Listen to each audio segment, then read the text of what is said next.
Bien, estimados estudiantes, hoy vamos a ver el tema que habla dentro de nuestra área de las ciencias sociales, de un poco de historia y cívica con respecto a otra visión política, económica, social, pragmática, podríamos considerar también científica, filosófica, eh, contraria a lo que hemos visto en la última clase con respecto al liberalismo, que sería el socialismo en este caso.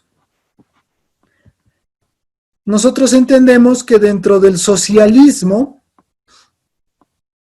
el socialismo, justamente como esta doctrina filosófica, económica, política, etcétera, etcétera, surge a raíz de las contradicciones que consideraban bastantes pensadores y bastantes filósofos durante finales del siglo XVIII y todo el siglo XIX, incluso hasta el XX, con respecto a refutar los postulados del liberalismo como tal, del liberalismo clásico que empezó a aparecer justamente después de la Revolución Francesa. Este liberalismo que propugnaba principalmente la libertad del individuo, la libertad del individuo en el Estado, su libertad económica, su libertad política, etcétera, etcétera, surge a raíz también de la propia revolución industrial en la que el capitalismo como visión económica, política y social, llamémoslo principalmente económica y social, porque desde ese enfoque es de donde nace justamente el socialismo, es que tenemos como una primera etapa al socialismo utópico. El socialismo utópico, denominado así por Friedrich Engels, que menciona que este es un socialismo, es un socialismo premarxista, un socialismo pre a la etapa del socialismo científico, o sea, o el socialismo utópico. Recordemos que utopía significa algo que no se puede alcanzar, algo que está dentro del imaginativo, algo que, una idealización, es que tenemos como una primera antesala a este socialismo utópico, en la cual, como diferentes pensadores como Robert Owen o Charles Fourier, pensaban en el hecho de las ideas, de los ideales principales en el que la sociedad debería pasar de un estado llamémoslo así, de egoísmo individual a una convivencia pacífica y social. De ahí justamente por eso viene el nombre de socialismo. El objetivo y el centro es la convivencia social, la convivencia pacífica, la ayuda mutua entre todos los miembros de la sociedad y de todos los estratos económicos, de todos los estratos sociales. Pero este socialismo utópico, calificado por Marx y por Engels, por Karl Marx y Friedrich Engels, es que mencionan que este estaba simplemente enfocado a los ideales, a los idealistas, a las ideas que no se pueden plasmar en la realidad y que no consideraron los elementos para llamar posteriormente lo que ellos fundaron como el socialismo científico. O sea, el socialismo científico se basaba ya en la realidad, en la aplicabilidad en la sociedad, y el socialismo utópico simplemente como ideales casi perfectos de una sociedad cuasi perfecta, o casi perfecta, ¿verdad? En eso, a su vez, es que justamente mencionan que este socialismo utópico no llega a ser científico, no puede ser científico, no puede aplicarse en la realidad, porque no toma elementos importantes como por ejemplo que es la lucha de clases y un materialismo histórico, una evolución histórica propia desde la visión del socialismo marxista, que vamos a ver más adelante en qué consiste este socialismo marxista.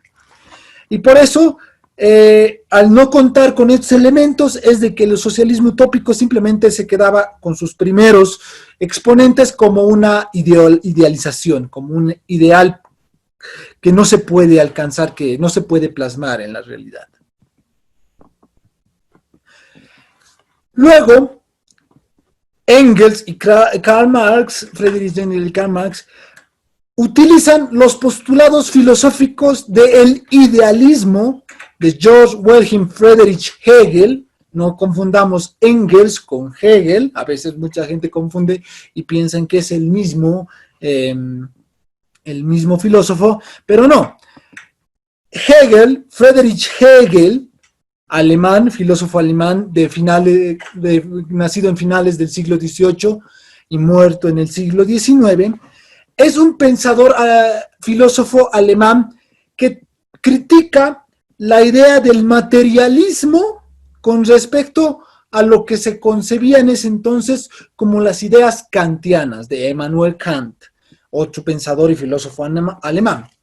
Él es contrario a los postulados de Immanuel Kant, que se refiere de que el ser humano, resumiendo de forma muy sencilla el idealismo de Hegel, el ser humano llega al mundo material, pero ya debe tener adquiere una preconcepción con respecto a lo que le rodea, a la materia que le rodea.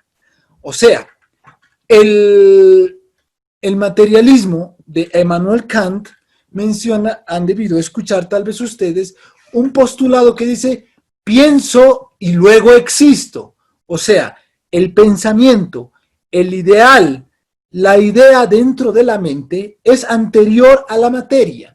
O sea, nosotros le damos significado a la materia con nuestras ideas, con nuestros pensamientos. Eso postulaba Immanuel Kant.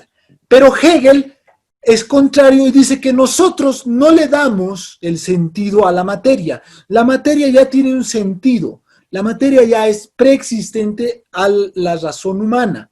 Pero esta razón humana, esta conciencia humana, es la que es capaz de darle sentido a las cosas que ya existen. En eso consiste el idealismo de Hegel. O sea, las cosas existen por sí. El ser humano llega y trata de darle un sentido, trata de darle un pensamiento más racional, o sea, poder entender las cosas que lo rodean. A eso se refiere el idealismo de Hegel de forma muy resumida. O sea, no es primero el pensamiento y luego la materia, como lo dice Kant, es primero la materia y luego el pensamiento. A través de este idealismo de Friedrich Hegel, es que justamente piensa en un sistema dialéctico para explicar su filosofía. ¿Qué es el sistema dialéctico? La dialéctica nace en Grecia como la forma en la cual se exponen ideas, se debaten y se llega a una conclusión. Eso es la dialéctica, o sea, un dialecto, una charla, uno exponiendo una idea y la otra persona exponiendo otra idea, y de ambas sacar una conclusión, o sea, una idea en conjunto. Este sistema dialéctico aplica Friedrich Hegel sobre las etapas de evolución de la historia de la humanidad hasta ese entonces, hasta el evento más importante que era la Revolución Francesa. Él utiliza el sistema dialéctico bajo las siguientes tres elementos. El primero, la primera idea o la idea positiva es la tesis, la posición inicial, como pueden ver aquí en el gráfico. Contraria a la tesis y que viene en oposición, como pueden ver, viene la antítesis, o sea, lo contrario a la idea. La posición contraria, o sea, el elemento de choque, el elemento negativo. La tesis es el momento de afirmación, o sea, afirma algo, y la antítesis es el momento de negación, o sea, negar lo que está afirmando el otro. Y de esta negación, de esta afirmación y negación, existe la respuesta, que sería el momento de la negación de la negación. Tal vez un poco ambiguo, estimados estudiantes, puesto que estos son elementos netamente filosóficos de la filosofía materialista e idealista, pero la síntesis en todo caso es la solución a estas dos circunstancias encontradas, o sea, la tesis y la antítesis. Y como respuesta a ese choque nace la síntesis. De esta misma síntesis nacerá, se convertirá en una tesis, aparecerá una nueva antítesis y de ambas nacerá una nueva síntesis. O sea, el sistema dialéctico de Hegel es un sistema infinito en el que dos ideas siempre están contrapuestas, son contrarias, y luego nace una respuesta. Esta respuesta nace otra idea contraria, y de este choque de la nueva respuesta con la nueva idea contraria nace otra respuesta, un círculo, una cadena sin fin, si vale el término. Justamente esta síntesis ya es la posición final. ¿Cómo utilizó para el ejemplo de la historia? La tesis para el sistema dialéctico menciona la unidad originaria dentro de la historia del ser humano, que era la polis griega clásica, el momento de paz, el momento de diálogo, el momento en el que los hombres y las mujeres, los ciudadanos, podían convivir en paz. Esa es la primera posición, el momento de afirmación, la etapa positiva.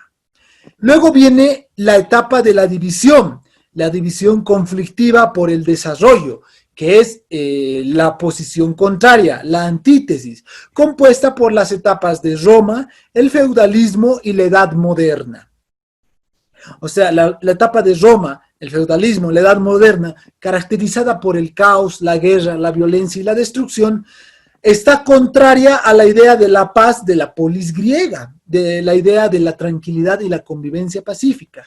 Ante estas dos ideas, justamente la Revolución Francesa restituye la paz, que sería la Revolución Francesa como la síntesis, para llegar finalmente otra vez a la unidad, al momento en el que se da una respuesta. O sea, la tesis, que sería la etapa de Grecia, la antítesis, la etapa conflictiva de Roma, el feudalismo y la Edad Moderna, y la síntesis, las consecuencias de la Revolución Francesa y la confraternización de los seres humanos. Así plantea el sistema dialéctico en la historia Friedrich Hegel. Y ante estos postulados es que Karl Marx y Friedrich Engels es que utilizan este sistema dialéctico para explicar sus postulados del marxismo, que los vamos a ver a continuación. Posteriormente a la idea del socialismo utópico y la idea de la dialéctica, es que tenemos como nacimiento y respuesta directa al socialismo científico, un término acuñado por Pierre-Joseph Proudhon, que tenemos aquí, en su obra ¿Qué es la propiedad? Él menciona y plantea de que básicamente el socialismo ya no debe concebirse solo desde la perspectiva filosófica del pensamiento, sino que debe aplicarse a la realidad del ser humano. ¿A través de qué? De un sistema, de un método científico para poder explicar el socialismo como tal. Y este método científico, acuñado y explicado principalmente en las obras de Karl Marx y Friedrich Engels, es donde nace el socialismo marxista como tal, el socialismo marxista puro. Pasamos de la simple ciencia, de la simple filosofía del socialismo utópico a temas económicos, culturales, sociológicos, antropológicos, económicos, que ya convierten el socialismo en una idea científica, utilizar el método científico y la aplicación de otras ciencias para explicar el socialismo. Es que justamente este socialismo científico planteado por muchos pensadores y explicado y fundamentado principalmente por Karl Marx y Friedrich Engels, es que explican en qué consiste el marxismo.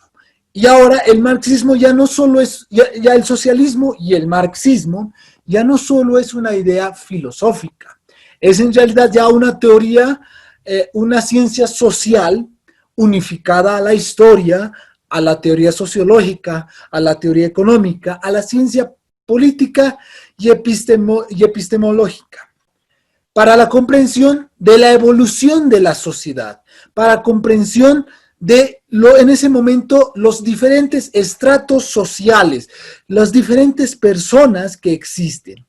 Es que a su vez este fundamento del marxismo concibe que para llegar al socialismo como tal debe existir una visión e idea revolucionaria.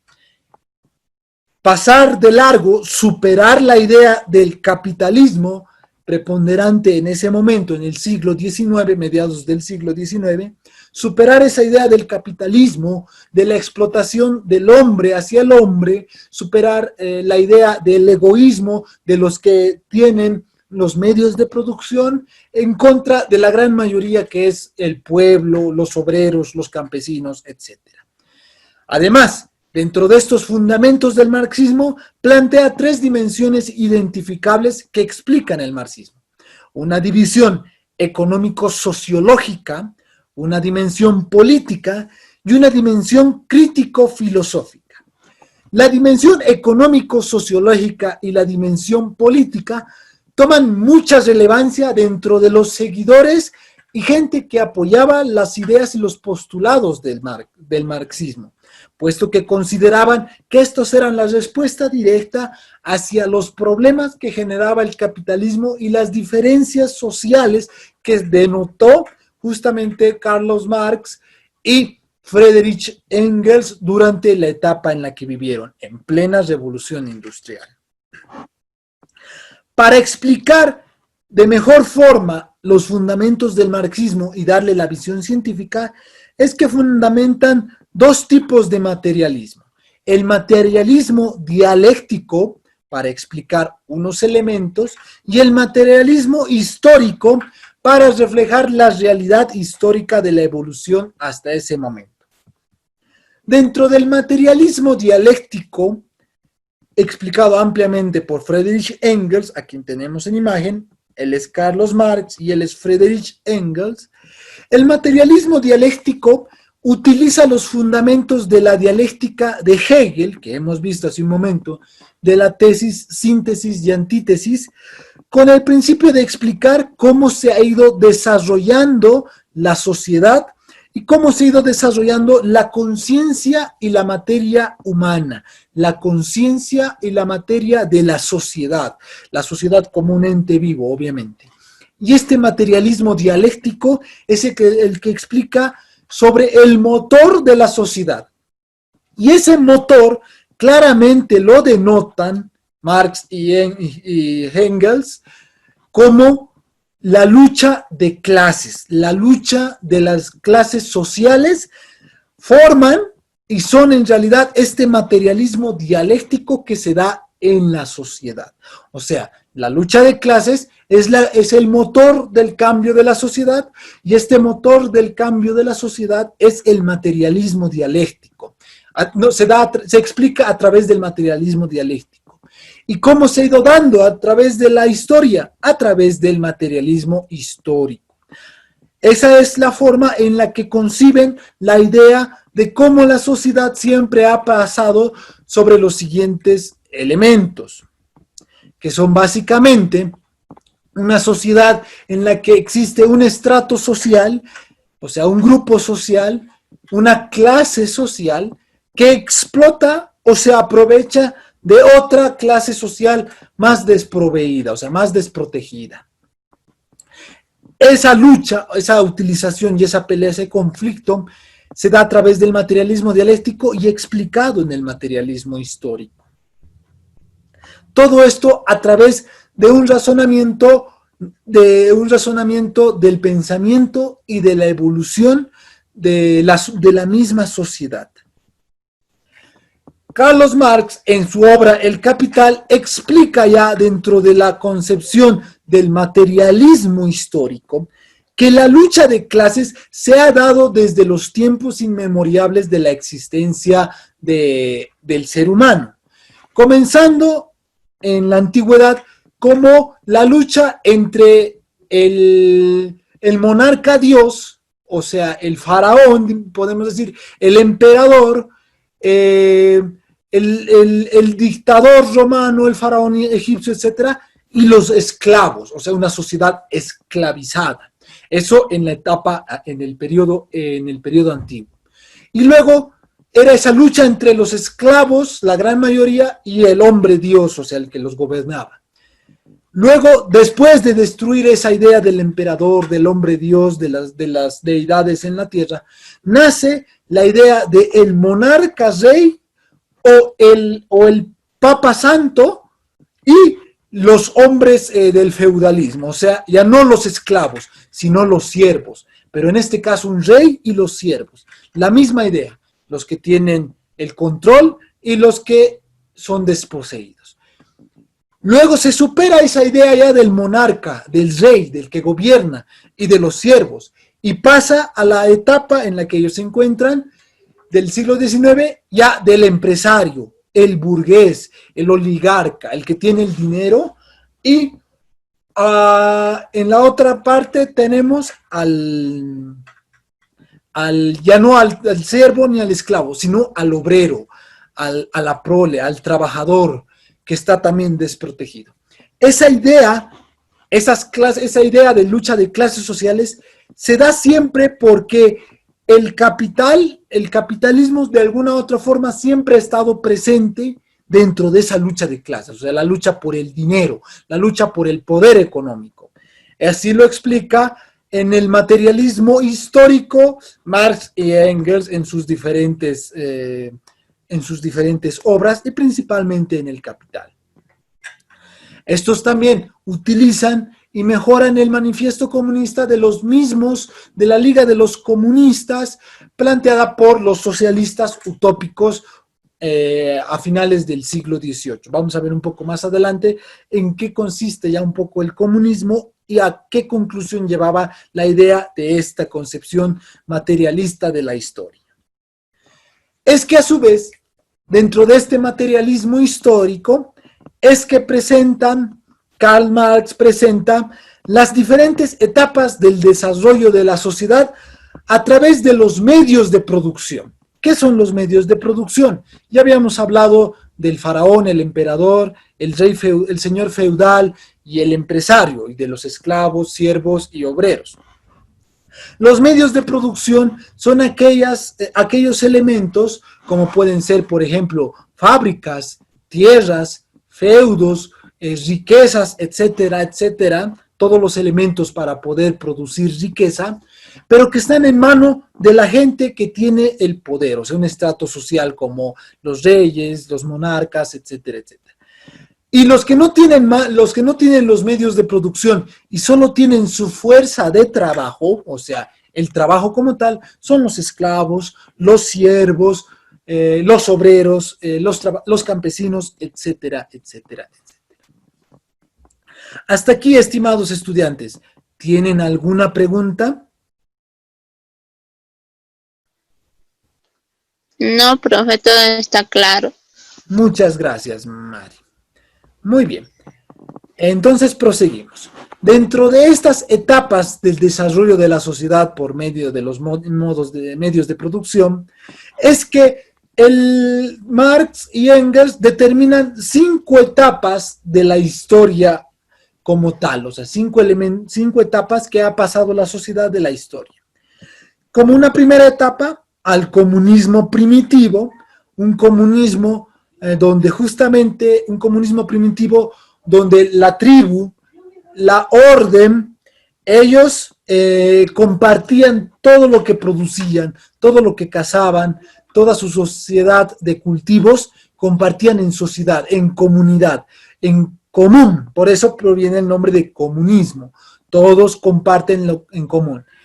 El que haya producido más o el que haya producido menos recibe de forma igualitaria. Estas sociedades tribales, sociedades de hordas o de grupos, eran cooperativas entre ellas. Luego de eso proviene ya una sociedad esclavista. A través del desarrollo tribal y las grandes centros urbanos es que empiezan a nacer las ciudades-estado más grande, donde ya hay una especie de gente privilegiada, en este caso nace una aristocracia, o sea, los nobles, la gente especial y el resto del pueblo. Esta sociedad esclavista ya es donde nace la idea de las diferentes clases sociales o estratos sociales. Por ejemplo, tenemos las sociedades romanas, las sociedades egipcias, las sociedades chinas, las sociedades griegas, etcétera, etcétera, donde hay hombres nobles, reyes, etcétera, que tienen el control de la tierra y aparte tienen sus súbditos, sus esclavos, etcétera, etcétera. Luego de esto es otra etapa en la que tenemos al feudalismo. El feudalismo, ya durante la Edad Media, los aristócratas son la clase dominante, o sea, los señores feudales, los reyes feudales, los que tienen todas las tierras. Y los comerciantes van evolucionando a capitalistas. Los comerciantes no tienen tierras o no tienen medios de producción, pero sí tienen dinero, sí tienen capital, entonces pueden comprar o negociar ya con los aristócratas, con la clase dominante, y empiezan a generar más riqueza. Luego nace el capitalismo como tal, que era justamente la etapa en la que ellos consideraban que se encontraban, que era la revolución industrial. Este capitalismo ya no existen, por ejemplo, reyes, ya no existen señores feudales, ya no existen emperadores, nada, etcétera, etcétera, sino que existen los capitalistas como tal, como la clase dominante, que son las que crean y emplean al proletariado, o sea, la gran masa, ¿no? Gente con dinero que es capaz de conllevar a la gran cantidad de gente, o sea, dar trabajo a la gente, pero cobrar o pagar lo que ellos consideren necesarios. Luego tenemos al comunismo, como la última etapa a la cual quiere llegar la idea marxista. ¿Cuál es el comunismo? Superar todas esas etapas de desigualdad entre los hombres y llegar a una sociedad sin dinero, sin propiedad privada, sin Estado, sin clases sociales, en la que todos los hombres son iguales y todos los hombres comparten de igual manera, o sea, una igualdad en comunidad. Si se dan cuenta, quieren volver del comunismo primitivo, como cuando éramos gente de tribus, gentes que vivían en pequeños grupos, a grandes sociedades, pero con el mismo concepto de vivir todos en grupo, en armonía y en comunidad. Luego, después de esta idea, es que justamente dentro del comunismo, como la última etapa, lo que propugna el marxismo, superar del socialismo, que es una antesala al comunismo, se llega a la dictadura del proletariado. ¿Cuál es la dictadura del proletariado? Que justamente las grandes masas, los trabajadores, los obreros, los campesinos, tomen el poder. El poder por la fuerza. Eso es lo que propugna como una dictadura. Que se eliminen las clases dominantes, o sea, los enemigos serían la burguesía, la oligarquía, la aristocracia, la gente que tiene los medios de producción, que en ese momento consideraban como la dictadura de la burguesía, superar y dar a las grandes masas la oportunidad de vivir en igualdad y de vivir en comunidad, en comunismo como tal. O sea, esta idea del comunismo mencionaba de que la última etapa de la evolución desde el socialismo, en la que la sociedad es más justa, se llega al comunismo, una sociedad donde ya no hay un Estado, no hay un presidente, no hay un Dios, no hay una religión, no hay una propiedad privada, todo es en comunidad, todo es en común, en comuna, por eso el nombre de comunismo, les reitero, y la sociedad por fin llega a un estado de paz y armonía. Y eliminar todo lo que sería en realidad como la anterior visión de lo que es el capitalismo y el egoísmo de aquellos que tienen sobre aquellos que no tienen. Toda esa idea de la dictadura del proletariado, implementar el Estado comunista por la fuerza, es la idea de eliminar luego el Estado capitalista, el Estado liberal, y el abolirlo, eliminarlo como tal, y luego eliminar el capitalismo, eliminar esa idea de capital, esa idea de hombres ricos y hombres pobres, y la idea de igualdad para todos. Con esto, estimados estudiantes, habríamos concluido nuestro tema de hoy, el primer tema de hoy.